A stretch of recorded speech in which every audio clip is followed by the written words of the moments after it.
आगामी लोकसभा निवडणूक जाहीर होऊनही महाविकास आघाडीचा जागा वाटपाचा तिढा अद्यापही सुटू शकलेला नाही।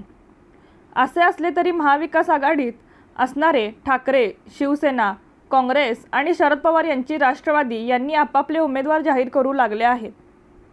महाविकास आघाडीमार्फत उमेदवार यादी जाहीर केली जात नाही। अजून जागा वाटपाबाबत बोलणी सुरू असल्याचं दाखवून वंचित बहुजन आघाडीचे प्रमुख प्रकाश आंबेडकर यांना हुलकावणी देण्याचा आटोकाट आणि पद्धतशीर प्रयत्न महाविकास आघाडीकडून सुरू आहेत। महाविकास आघाडीचे जागा वाटप आंबेडकर यांच्यामुळेच रखडले असल्याचे आघाडीकडून सोशल मीडियामार्फत सांगण्याचेही पद्धतशीर सुरू आहे। यावर राजकीय नेती प्रकाश आंबेडकर यांनी शोधून काढली असून त्याचा पुरेपूर वापर येत्या रविवारपासून करण्यात येणार असल्याचे विश्वसनीय वृत्त आहे।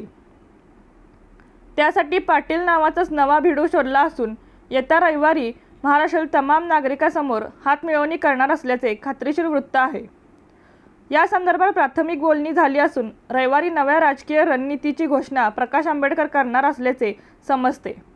हा नवा भिडू कोण आणि त्यामुळे त्याचे परिणाम काय होणार आहेत हे दिसून येतील अशीच व्यवहारचना असल्याचे सांगण्यात येत आहे। रणनीती न्यूज चॅनेलला आजच सबस्क्राइब करा आणि रहा अपडेट।